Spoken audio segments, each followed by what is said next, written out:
तफ्तान से रिपोर्ट कर रहे हैं हमारे bureau chief Salim Sasoli Bloch.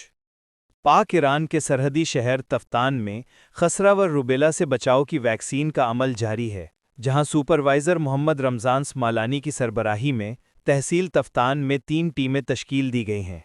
टीमों की निगरानी इरशाद अहमद संजरानी, मोहम्मद इब्राहिम मोहम्मदानी और मोहम्मद उमर हसनी कर रहे हैं। वैक्सीनेशन मुहिम 17 नवंबर से 29 नवंबर तक जारी रहेगा। मुहिम के दौरान 6 माह से 5 साल तक की उम्र के बच्चों को खसरा व रूबेला से बचाव की वैक्सीन दी जाएगी। अब तक तहसील तफ्तान में 400 से ज़ायद बच्चों को वैक्सीन किया जा चुका है। ये मुहिम महकमा सेहत और ज़िले इंतज़ामिया की निगरानी में स्कूलों, बुनियादी मराकज़ सेहत और मोबाइल टीमों के ज़रिए चलाई जा रही है। इसके अलावा BHU सेंटर तफ्तान, मुख्तलिफ स्कूलों समेत दीगर इलाकों में वैक्सीनेशन का अमल जारी है।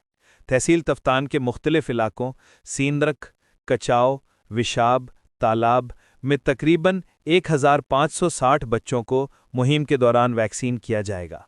तहसील तफ्तान के फर्स्ट सुपरवाइज़र मोहम्मद रमज़ान स्मालानी ने अहले इलाका से अपील की कि वो अपने बच्चों को बरवक्त वैक्सीन करें ताकि वो मौसमी बीमारियों से महफूज हो सके।